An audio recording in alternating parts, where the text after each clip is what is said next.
Welcome to Foodcast. I'm your host, Rick, and today we have here Dermott Jewell. Welcome to Foodcast. Thank you very much. Nice to be here. Dermott, tell us a little bit, where come from your love for art? When I was a really small, really young kid, I was mad into art, drawing in particular.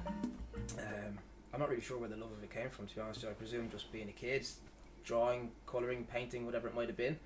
And through school, ended up doing some like little competitions and little things like that. I won a couple of them. You're a kid, it feels great, doesn't mean very much, happy days. And from there it kind of just went into a bit of a different, down a different road, I suppose. When I was younger, you know, in school, trying to figure out what I wanted to do in life, I thought, okay, I want to be an artist.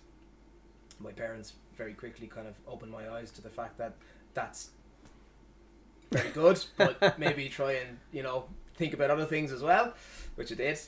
And then, in a way, I suppose because of just different things happening through life and kind of different circumstances coming up, and ended up being able to work in different places, art really took a massive backseat, to be honest with you. And it just, I didn't do anything for years. Didn't pick up a pencil for years. Didn't pick up a paintbrush for years.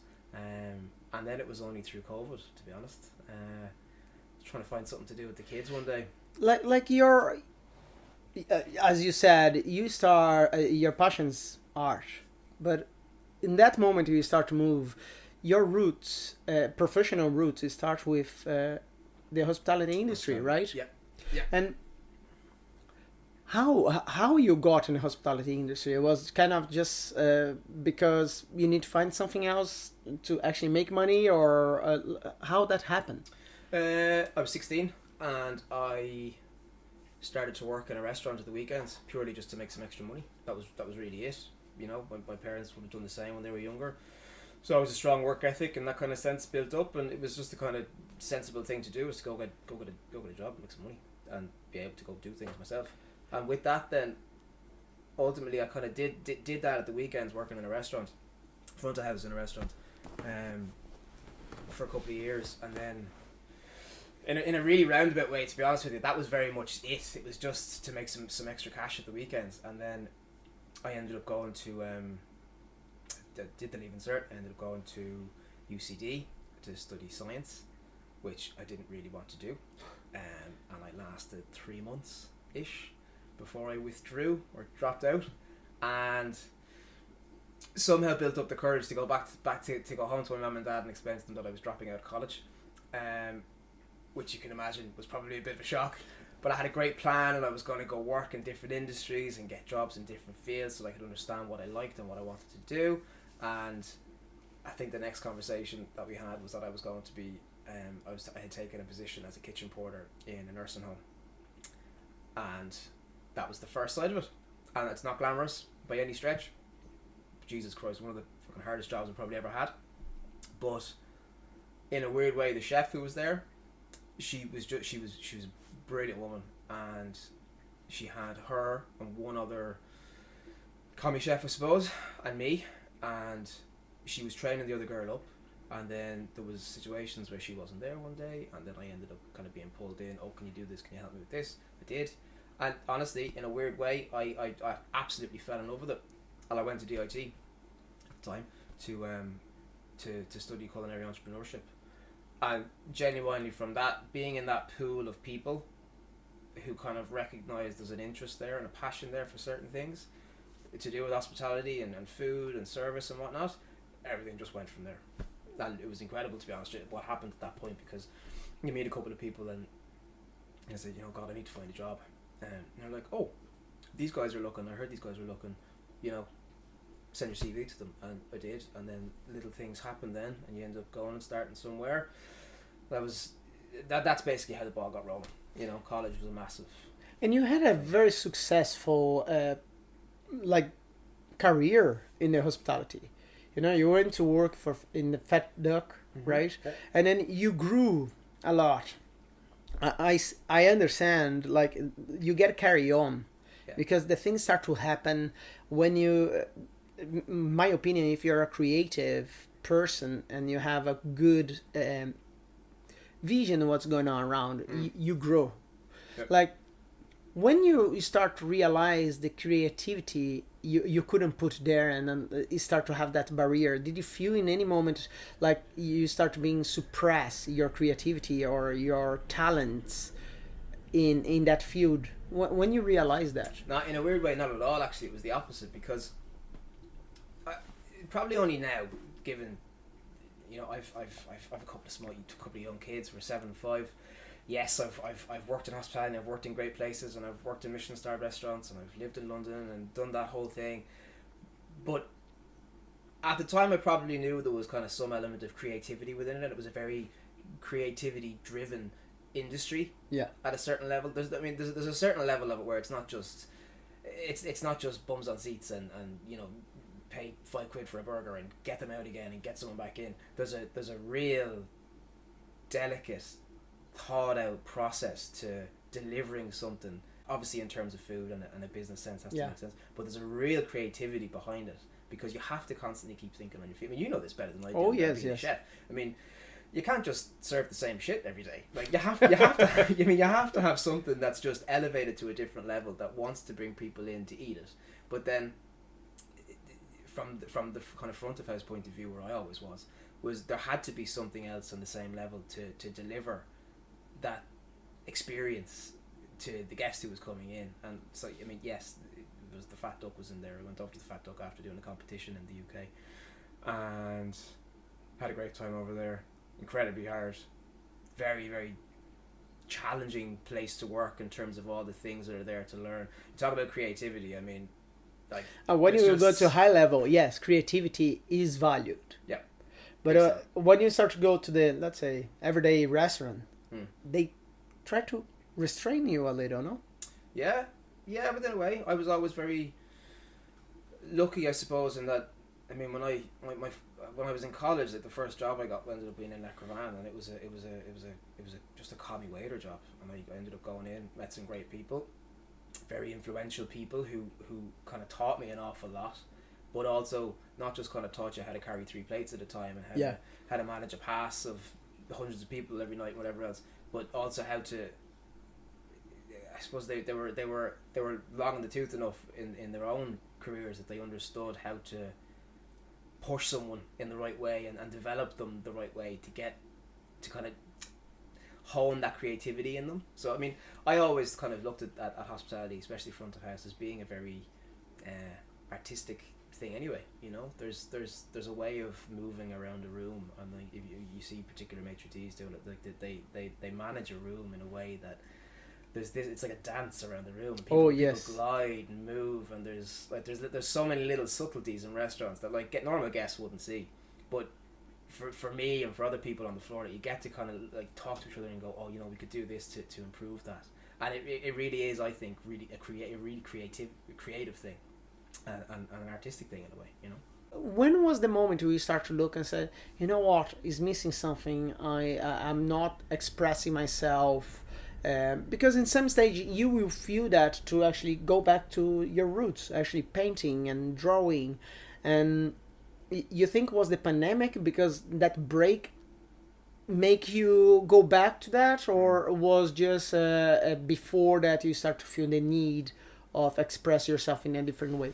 So whilst obviously hospitality was excellent at some times and it was fantastic and really rewarding, it was also incredibly shit sometimes as well. I mean, oh yes, I God, fate obviously, in some weird way, made me move out of things at the right time, and I'm not in hospitality anymore at all.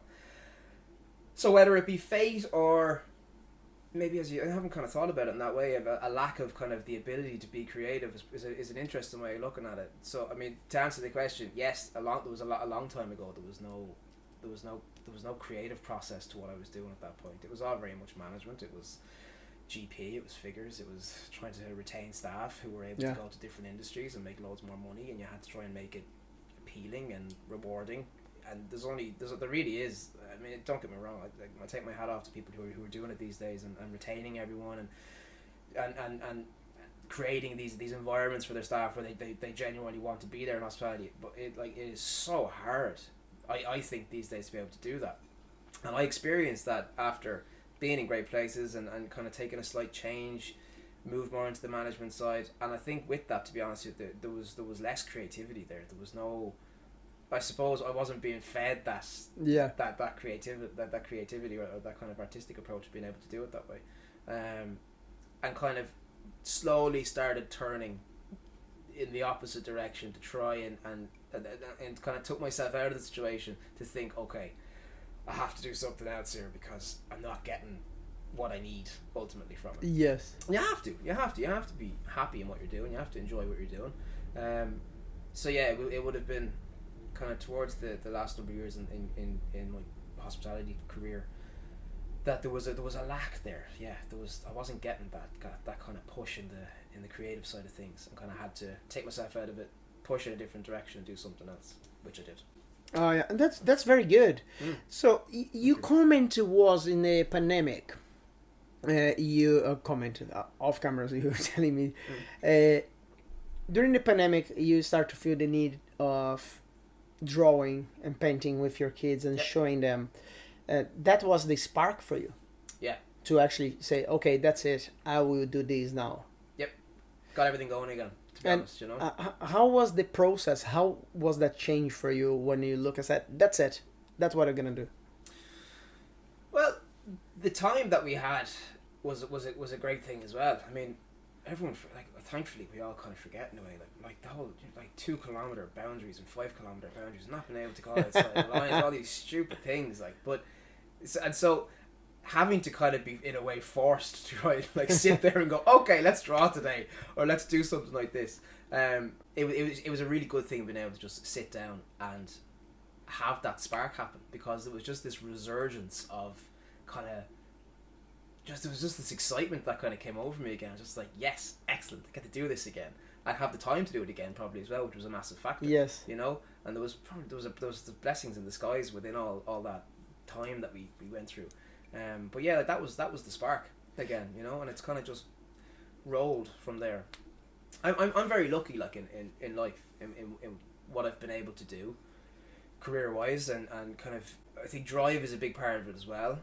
I mean, for a long time I wanted to open a restaurant. That was all I wanted to do, and then like copped onto that.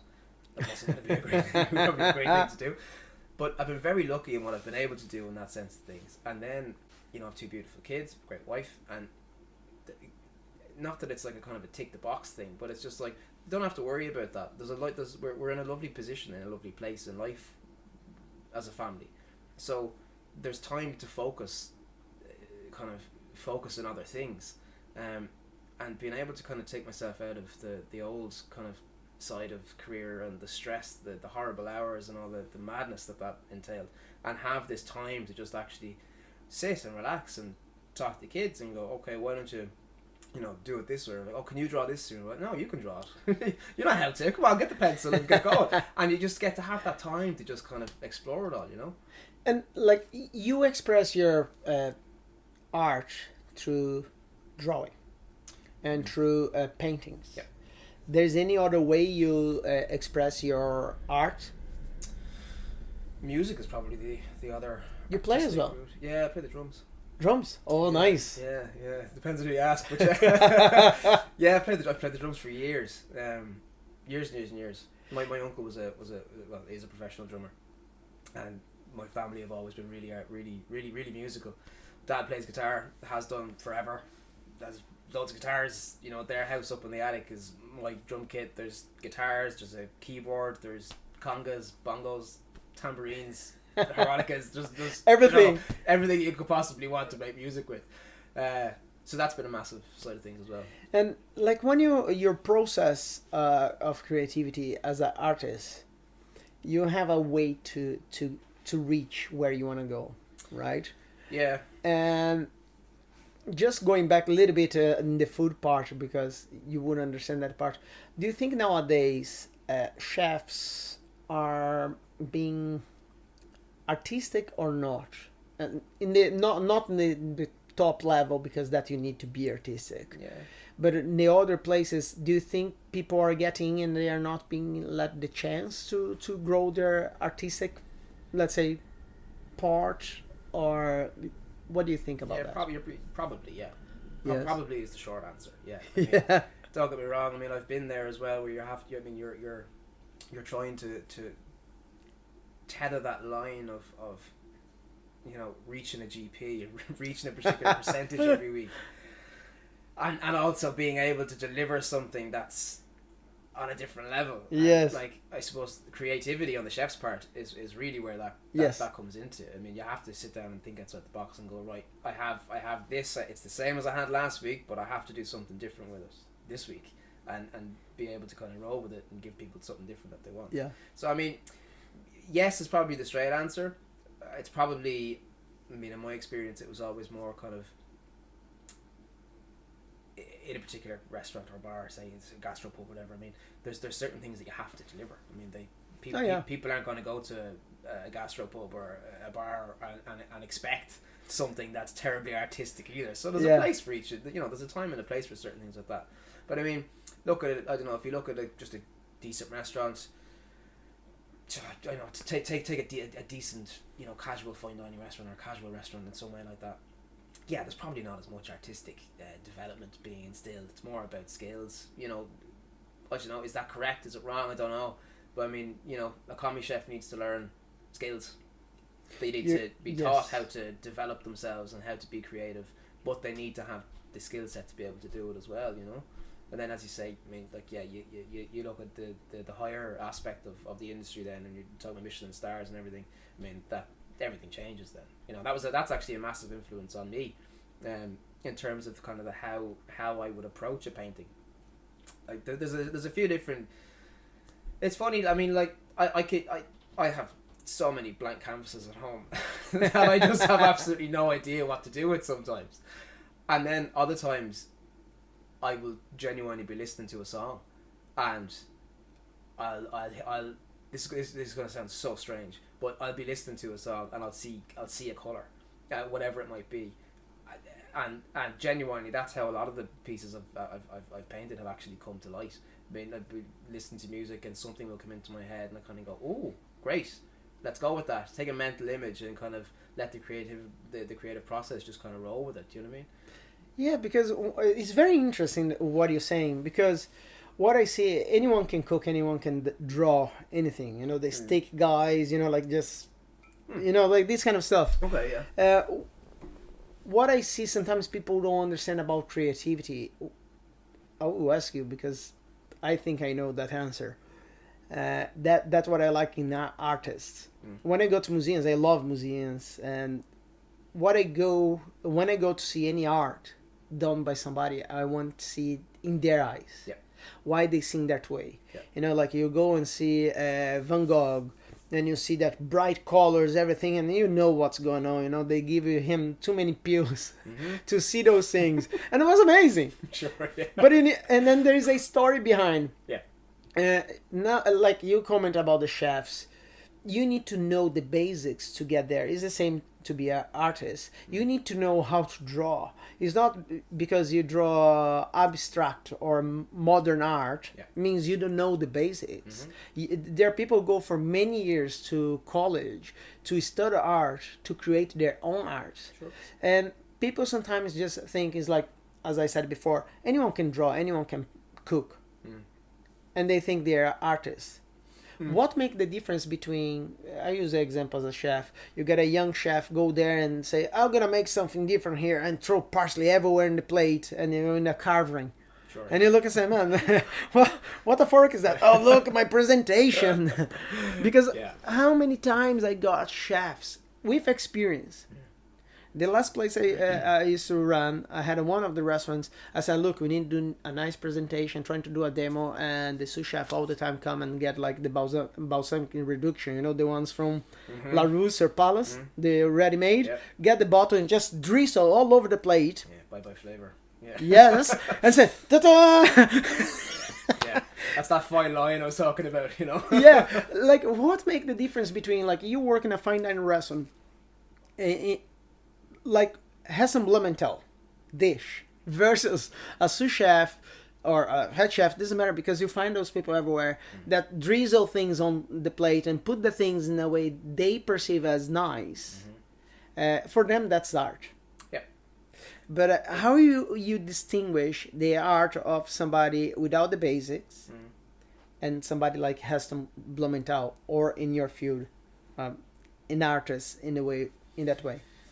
Well, that's an interesting question, and it's probably open to a lot of interpretation. Yes, yes. Because I mean, I have some friends who are incredible artists and who have gone to NCAD and have gone to London and studied art and have degrees and masters in art and different areas of art, we'll say, as well, sculptors then as well, as just like some fantastic people, but not all of the people then have done that. I haven't done that. I haven't studied art. I mean, I'm very much self-taught in that sense. I've studied art in terms of getting everything I possibly can to, like, reading so many books and kind of looking at different artists and going to galleries wherever I might be around the world, if it's in Lisbon or London or here or wherever, and going into art galleries and looking at things and trying to gain inspiration and kind of understand what they've done. But again, open to interpretation. Like there's an image going around at the minute of a painting that's just being sold for so much money, and you have to question. Okay, fine, someone's willing to pay for it, and people have paid for it, but is there an artistic ability in it? And honestly, in my opinion, probably not. But you have, hey, again, interpretation. Do you know what I mean? Yes. You have to be open to it, and because I mean, people look at my art and will look at. I mean, I love abstract stuff. Yeah. But there's a sensibility within it that, I always want to try and provoke some sort of thought process of the person that's looking at it. I take a lot of time when I'm naming the pieces as well. Sometimes I will have a name in a name for a piece in my head, and I will paint it around the name. You can see all these kind of examples on Instagram or wherever, and you'll kind of look at it and kind of go, okay, yeah, I can see that. Mm-hmm. You know, there's like contrast between two sides of the canvas. Yeah. Based on a title that the piece has, and other routes of inspiration that I'll get from it in terms of music and whatever else. But again, it's just all open to interpretation. So I don't think you can look at one thing and say, oh, okay, you know, Heston did that, or you know, some random guy did that, because I honestly feel that you could have people's interpretations of things these days in particular, I find, are just sometimes very off kilter and sometimes incredible. But like you could have someone walk in, look at Heston's thing and go, that is absolute shit. I'm not even going to pay a $5 for that. But if someone looks at the other piece that some random individual has done, that, you know, they made for they've made for €5, they bought a cheap canvas somewhere and just got some crappy acrylics and just threw it at the canvas, some people might absolutely love it and go, wow, that's incredible. How much do you want for it? Do you know what I mean? So I don't know. I don't know if it's as simple or as straightforward as that. I think it's all open to interpretation. The food side of things is different because you're paying money for something that people expect something from. Do you know what I mean? I mean, you can go and spend an awful lot of money in the Fat Duck for lunch and for dinner. You can't really not go there and not spend money, versus going somewhere else. And I mean, I suppose you know what you know what you're expecting when you go somewhere like that. I think it would be a balance. If you want art, like your art, is not the guy who will buy a paint in IKEA. No. Because that guy is going to High Street, is literally going to eat in McDonald's. Okay. And so that person, if go to Fat Duck, is not the same. You need to know what you're getting there. Exactly, you said it. The person needs to know where they step in. Yep. For me, creativity, what I see is there is a storytelling. Always when I go there, I want to see the storytelling from your eyes. Mm-hmm. Why you're saying, I love abstract art because there is a story behind, and I understand how you saw that. You know, like you see some paints. I have a friend of mine in Brazil. He's a painter as well, and I swear to God, he got in a, let's say, in the taste of the people. You know, the new rich, let's say. So he's doing very well. Good for him. But if you see, I see his art. He got trapped now because they like a style he was doing, and he's doing everything now in the same style. How does he feel about that? Yes, that's something I was talking to him before Christmas, and he said, oh, it's very difficult because you do something different and people say, yeah, no, it's like a musician, can you play that song? Yeah, sure. Yeah. You know, like that song plays very well 10 years ago, and then it's very difficult to try to get out of that box.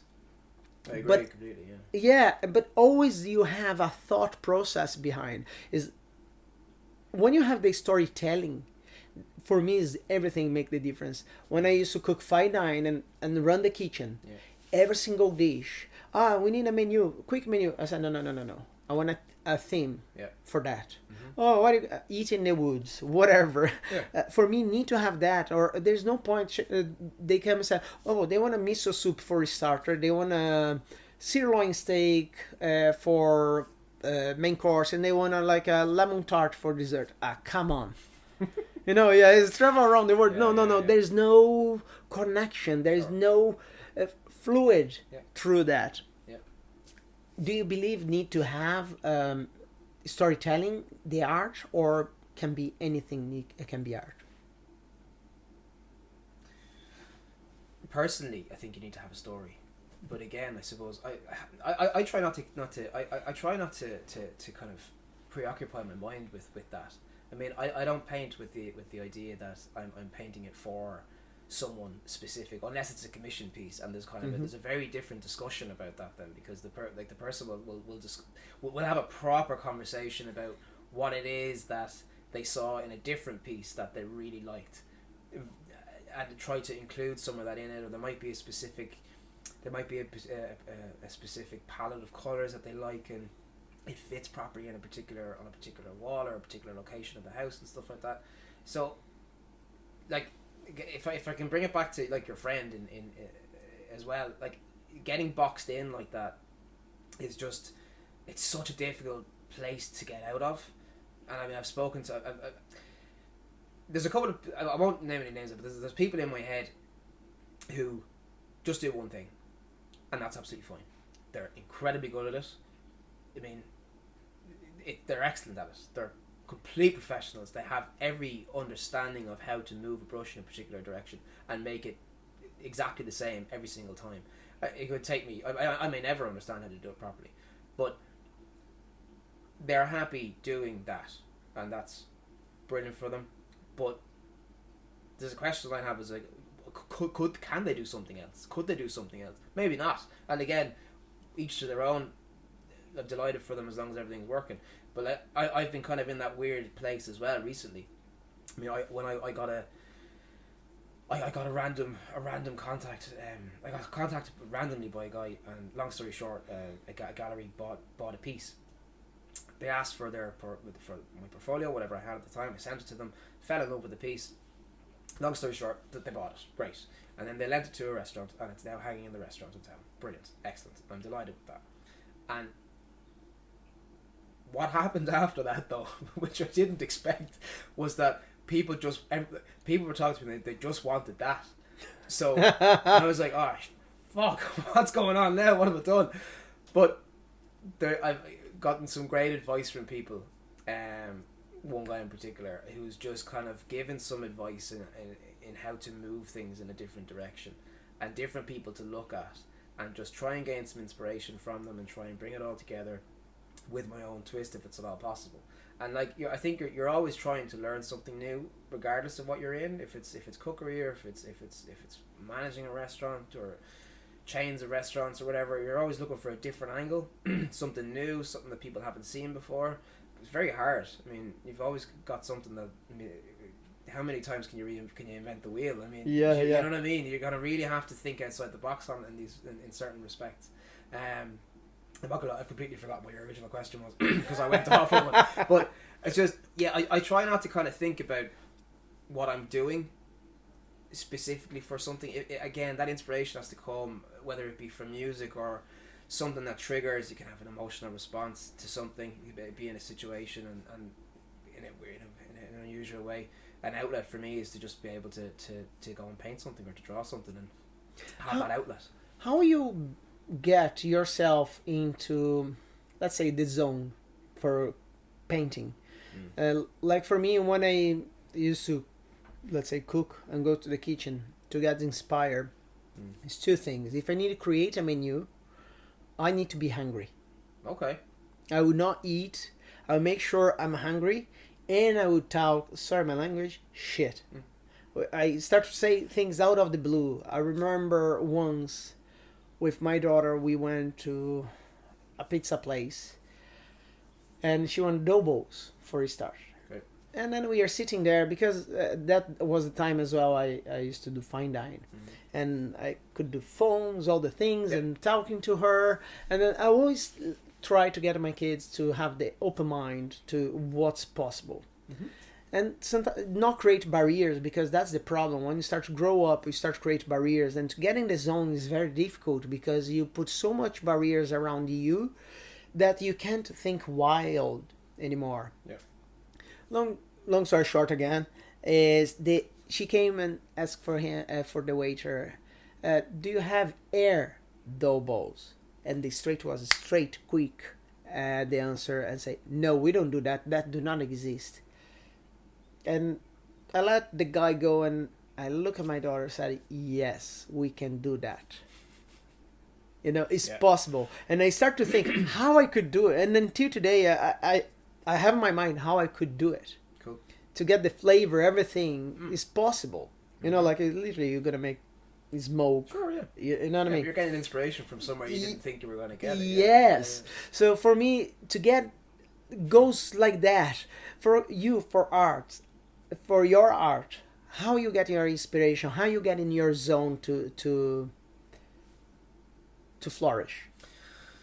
The practical side of things is that I have to be alone.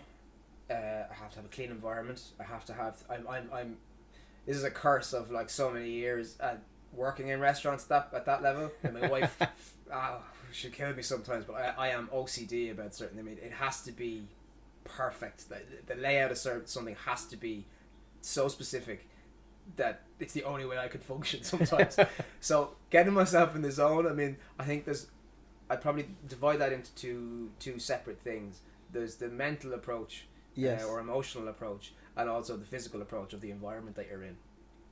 I'm not lucky enough to have a kind of a standalone studio to paint in. That'll come down the line, but when I make my millions. But when I'm getting ready to paint something now, I mean, unfortunately, there's just so many moving parts at home, and it's it is what it is. Family, life, work, etc., etc.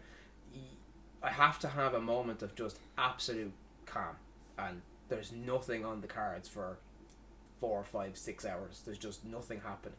So if there's a morning or a day or an evening or whatever it might be, I'll have to have that time where there's nothing happening. I'll get everything out. I have this massive orange chest under the stairs at home, stuffed with paint and brushes and rollers and random pieces of wood and cardboard, whatever, sponges, whatever I can find that I kind of will go, that could be useful for something, that I'll kind of use to just kind of create something with. And then once that box is ticked of having everything the right way, everything's out of the orange box, and I've picked what I'm going to do and whatever it might be, then there's the kind of, I suppose I've already kind of gotten myself somewhat in the mood at that point, so I kind of know that I'm going to get creative something. But music's a massive part. Like music's just a big, massive part of it. If there wasn't music playing in the background, I couldn't paint. What kind of music? Anything. Anything. Well, not anything. Sorry, not anything. It would depend on the day. Rock music is probably my go-to thing. Being a drummer, I might listen to something specifically for the drums. Could be jazz, could be blues, could be reggae music. It could be a mix of everything. It could be classical. It could be some random orchestral piece of music that's a cover of a metal band. It could be absolutely anything. You hit the playlist. You just put random, or you say today's. I feel like I'm gonna listen to Mozart and paint. Both. Yeah. So sometimes I just let it play. Put thank you Spotify, just put on some random some random selection that it's made for me. Go, great, happy days.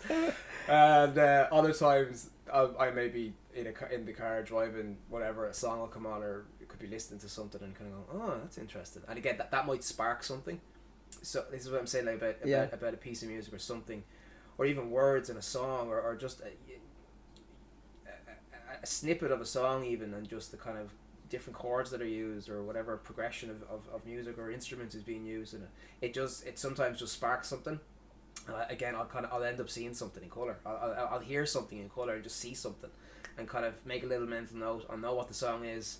I'll save it and like it and put it in a box and go, great, there's me inspiration box now. And then at some point, then whenever I'm kind of going to sit down or stand and paint it, I'll put the headphones on, push play, and kind of let it roll. You have your pieces abstract. Yeah, they're beautiful. I love it. You have as well some of them with images. Yeah, they're more figurative. Yeah. Yes. Yeah. Which one you think is more easy for you to deliver, and what are you trying to explain in those moments? Is more tangible? It's an interesting question. The abstract side of things, I mean, the complete abstract side of things, is probably easier for me to deliver. But there's more of a thought process probably goes into it beforehand, because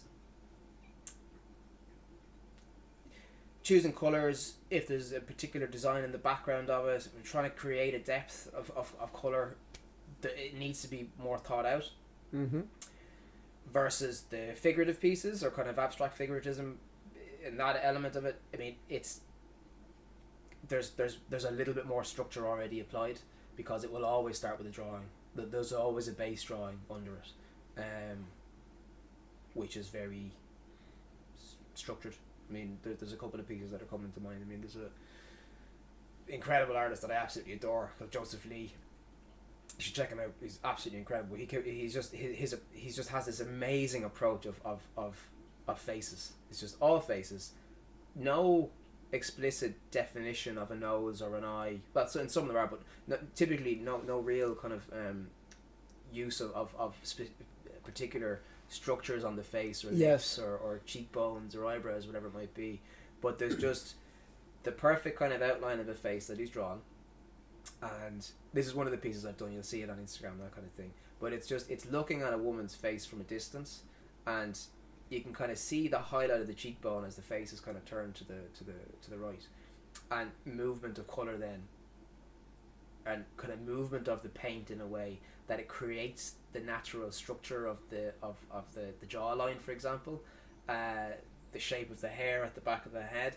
I've more of these coming as well, but so I suppose I've kind of answered it in a way that there's more of them coming, which means that for me they're just so much more difficult to deliver, because there's a longer process to them. I have to have the time to actually sit down with a pencil and actually draw something. And kind of go, right, okay, here we go.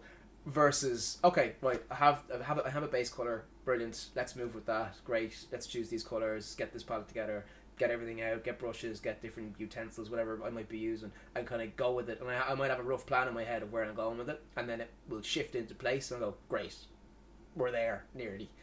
Versus figuratism, which is just I have to sit down and draw something.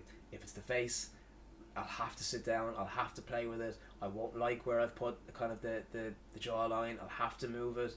I won't like where I've put accents with the hair and little flicks of different things. I'll have to rub it out, I'll have to do it again. And then I'm like, right, now we paint this, and now we do this, and then there's that kind of thing. So it's probably twofold. To answer the question, there's two sides to it. One of them's easier and one of them's not.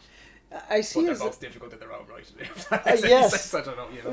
It does. For me as a chef, I see as the layers of flavors. When I'm delivering food, I want, when you're eating, that's me. If you're eating and next to you and it's something I want to describe, you see, oh, you're eating that, you're feeling the note in the front. Here you start to get the umami in the back, and that will just explode the flavor afterwards. You know, I already think in my head how I would design the food to hit the note in the back. A good example, my cousin was here this weekend, And then we have a dish in Brazil called feijoada. Cool. It's black beans stew.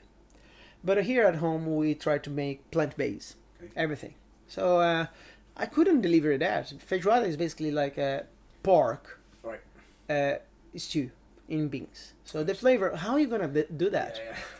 So I know how to do it. Mm-hmm. So I did it. Great. So I did it all plant-based.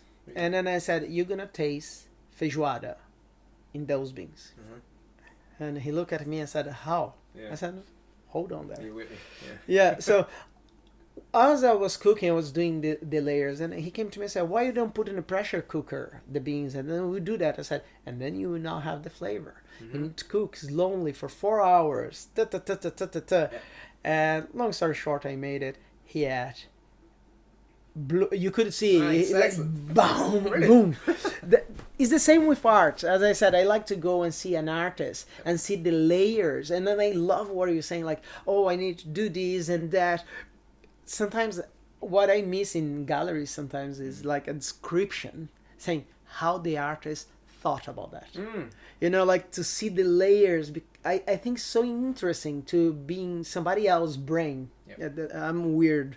I like to go to somebody else's brain and understand how you thought, because the way you see the world is not the same way I see the Yeah, world. absolutely. And I think that's so important to see through other people lenses. Is like Oh, completely. It's amazing. Absolutely. Yeah, completely. like as you said, sometimes you need to deliver an art or a piece. Let's say I want to commission a piece from you. How you build the layers with so many restraints and put your take in, because sometimes I feel it's just somebody wants something and they can't do it, and they go through an artist to do it. Well, I mean, Do Go on, sorry. people limit you, or is like, okay, that's my guidelines, you do whatever you want? yes and no. There has to be a trust Yeah. on their part in me, but there's a responsibility that I have as well, I think, to get as much information out of them in terms of what they want, why they want it, what they, as I said before, what they want, what they saw in something else that they really liked, and if it was something specific, if there was a stylistic approach within it that drew them to it, or if it was the colours. Do you know what I mean? Yes. There's more questions there than just a kind of a, oh, you like that one, grand, I'll just do that one again. Because they're all completely different, you know. Like, I don't have any prints of any of my pieces, and I suppose when all this started, I'll come back to your question. When all of this started, it was just for fun. I mean, you have to be very careful with that as well, because it has to keep being fun. Do you know what I mean? It has to keep being fun. I mean, I love it, and I'll always do it, but it has to be fun. I have to get something out of it, and that might be selfish, but if I'm not getting something out of it, emotionally, creatively, like, there's just no point in me doing it. So it has to be.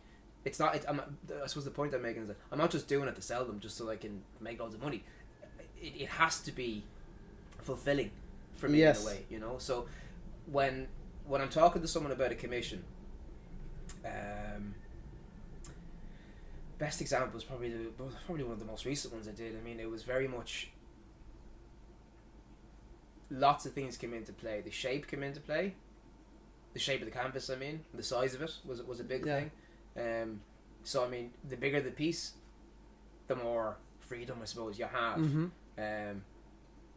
But there's also a very daunting factor that you've got lots more space to fill as well, in a way. So you have to think about it in that sense. So the location of the piece when it was going to be hanging was a massive factor.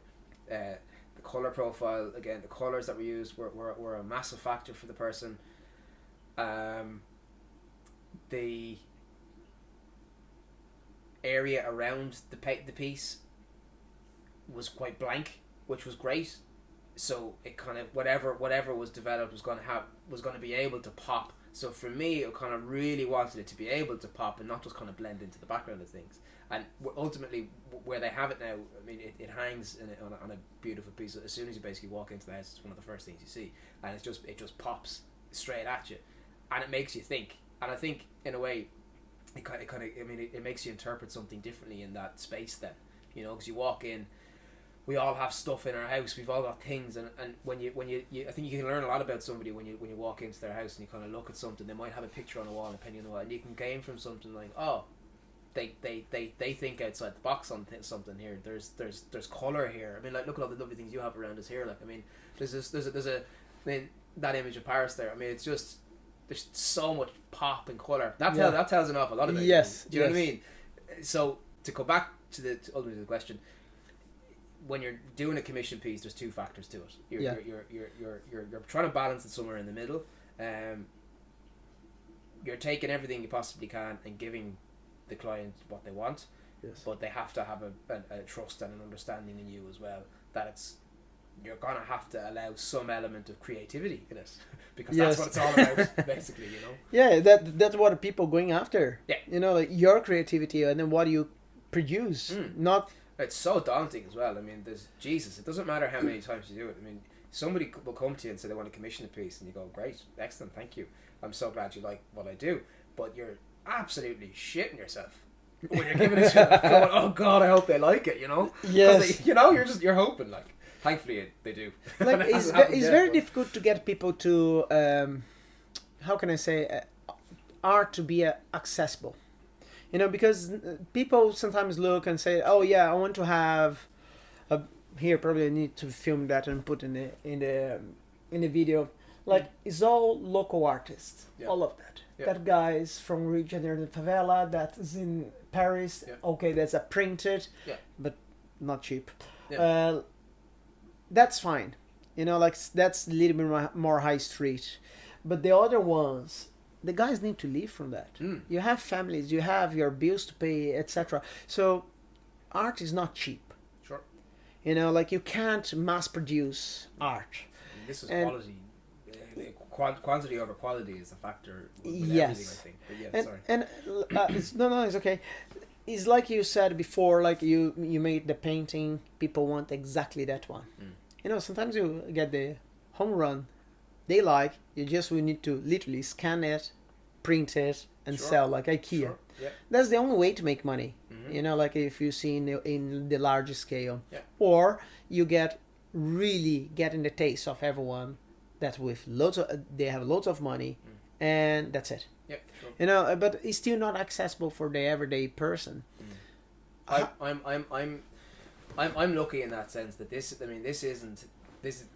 my art isn't the bread and butter of my life. I mean, I have a business, and I'm an acupuncturist and a sports massage therapist, and that's my business that pays the bills, very, very simply. And then I'm very lucky that I'm obviously my own boss, so I can decide, I'm not going to work on Thursday, or I am going to work on Thursday, or whatever it might be. I book my own time off on holidays, and that's it. So I'm lucky in that sense. And then I suppose with my art, it's kind of moved into a second business in a way, completely unintentionally. And in terms of accessibility, because it's not the bread and butter, and it was just something that kind of sparked again in me, that enabled me to kind of get painting again. And you'd sell a piece and it provides you, I suppose my mentality of it was providing me with the ability to kind of put it back in to the business, if you will, that I could buy more canvases, I could buy more paint, because Jesus Christ, it's not cheap. It's just, people don't understand that, like, it's so expensive to produce a piece of art. Just one tube of particular good acrylic paint is just so expensive, and then the canvases. And from where you get your paintings? The canvases and stuff. I get stuff. I use a mixture of art shops. To be honest with you. Again, like, the price of canvases was going up and down completely. So I won't name any particular shops, but there's particular places you can get them, and they'll do the job. They're a bit shit. Yeah. So you have to question. But your art will not last longer as well. True. Exactly. That's what people don't understand. Like, if you buy shit, you're gonna get, in a couple of years' time, you look and say, that's cracking. Yeah. That's not good. Yeah. Like, it's the same with the canvas. If it's not properly sanded and treated, you will not have a good art in a couple of years' time. I mean, I don't know who said it, and lots of people say it all the time, like, but like art is a or a piece of art is an investment. Yes. You know, and people have joked with me in the past where, like, when I started doing some of these, they were like, oh Jesus, yeah, I'll definitely buy one now when they're cheap, because in 10 years time I'll be able to sell them for loads. I'm like, well, alright, thanks very much. But art is an investment, you know. I mean, I've some stuff hanging at home, and they've hung on the same wall for years and years and years, because I love looking at them still, and they hang there, and in a lovely way. I'll still look at them sometimes, or I might sit in a different place in the sitting room and see it from a different light and go, Jesus, that looks really good from here, or whatever it might be. So art's an investment, you know. You have to, but again though, yes, it's an investment, but I don't want it, like, I don't want what I do to be completely inaccessible either. You know, I want people to be able to enjoy it. Then that, like, I suppose I want to be able to transfer that enjoyment factor,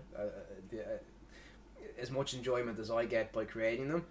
I want people to be able to get that same enjoyment by having them. Yes. To look at and have in their home, and to create that pop of colour, or that, you know, calmness in a particular place, you know. Like,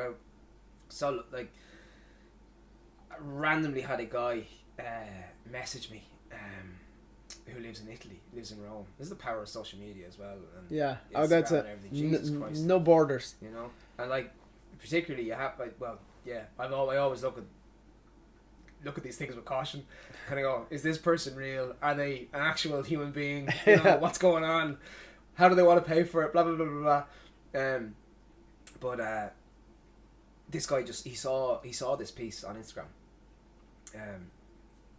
and it was kind of all to do with water and movement of kind of waves and stuff like that, and coral and kind of those kind of pops of colour in that way.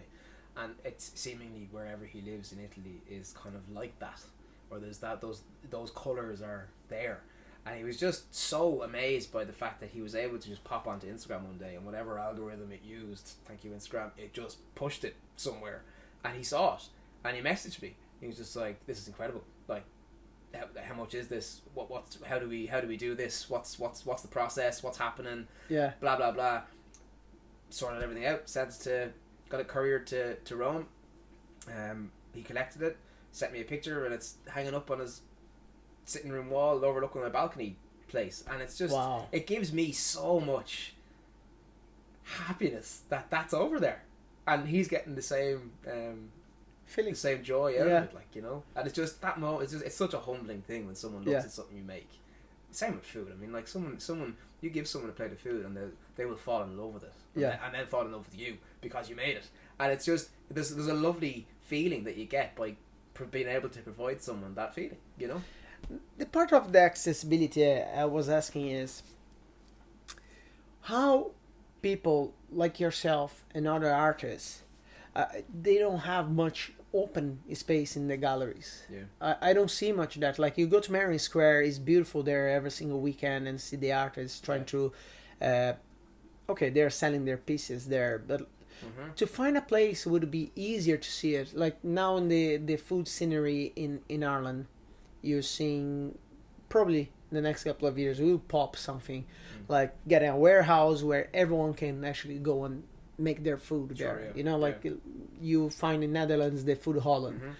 You find in other places in continental Europe, you would have a space they would actually hang in the public space for the everyday person to go and enjoy a painting, like yourself, your paintings. Sure. Because as I said before, it's not cheap to produce, number one, and it's not every day somebody will be able to buy a painting cost 300 400 euros. You know, like, they look and say, oh, it's too much money, but like, you know how much just cost the canvas? Like a square meter of canvas is a lot of money. Sure. I think like, in terms of accessibility, what I've found is that there's been a massive response, I suppose, to my art in that I've had lots of people contacting me about putting things in particular places. As I say, that like, the gallery bought the piece, then lent it to the restaurant. They have it hanging in the restaurant now, and with that brought some certain little things for me personally, because that happened. But aside from that, there are things like what you were saying actually out there, like that place in different parts of Europe where you could do it. I mean, have to be honest with you, Instagram has just been an incredible platform for, for me, to be honest. There's something, there's a profile on Instagram called Artists of Dublin. Everyone should check them out. But the girl behind it, Saoirse, like she just tries to promote as much as she can completely for free. Wow. And she does it all by herself in her spare time, and she just does it just to be nice. And I mean, there's thousands of followers on the page, and she just basically posts each individual's art and a piece about them. I have something coming out on Wednesday, I think, the 22nd. And when people go and look at it, they'll see that it's very much just a platform or a page on a platform that's being used to just try and promote people. And there are artists up there from all different aspects of art. I mean, there's just everything, absolutely everything. There's photography up there as well. There's filmmaking. So like anything that's in any way kind of creative within a certain within some respect, it's up there, and she's doing that completely for free. And I saw something else. There's another page on Instagram that are kind of using their presence on Instagram to be able to have someone like me get in touch with them and say, I'm happy to give you these 3 pieces for 2 months to put somewhere. And businesses are then in touch with them as well and say, yeah, we need stuff for our walls, we can't afford to buy them, so yeah, we'll take them off your hands and we'll hang them there, and we both get something. So there's those little things that are happening, you know. What else is there? I mean, there's some funding and stuff you can get as well, but I mean, yeah, you have to go down that road. I know, that's great. No, it's good. Road, it's good to people that people are doing that. They're getting accessing in that way, because it's good to support you, the other artists, and what's going on around. You know, like it's very important.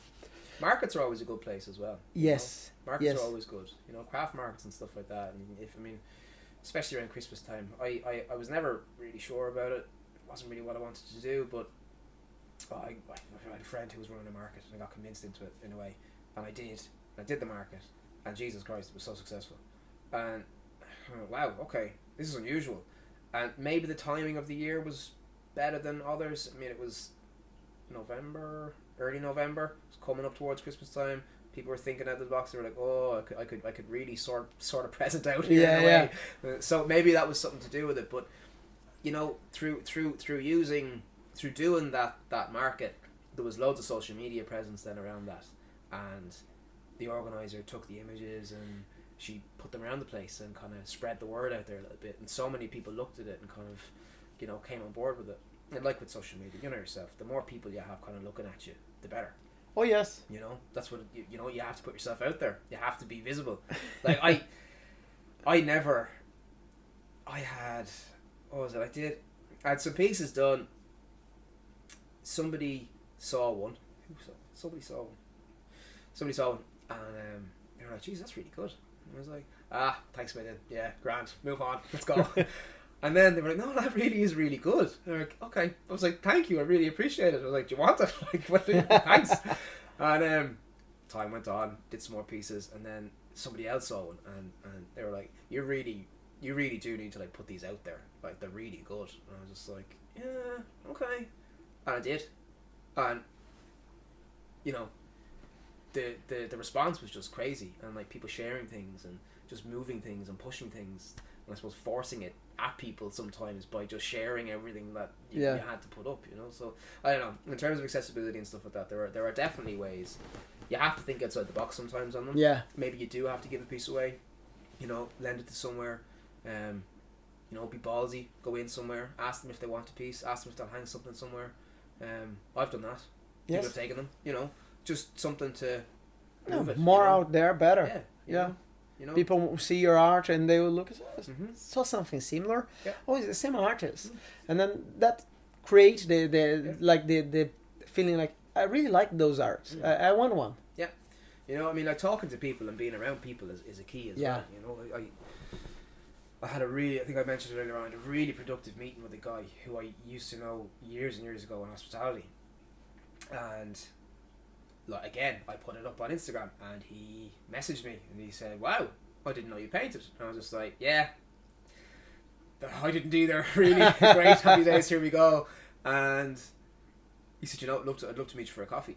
And I didn't really understand his full background at the time, but upon meeting him and really understanding his background, I mean, he knows a lot about the world of art and has been in it for a very long time. Wow. And gave some really, really good advice and tips and where to do things and how to approach people. Yeah. You know, like even what you call them, interior design companies who need art for walls in houses. They'll they'll go in and they'll decorate a room or decorate a house so that other companies can take the photos and try and sell the house, but they need art for the walls. So he was like, you know, contact them. I was like, that's a great idea, never thought of that. And little things like that you can do to push, you know, and try and get yourself out there, you know, and really push it, because I had no intention of putting my art out there, none at all. And what we should be expecting from you now in the future? What's next?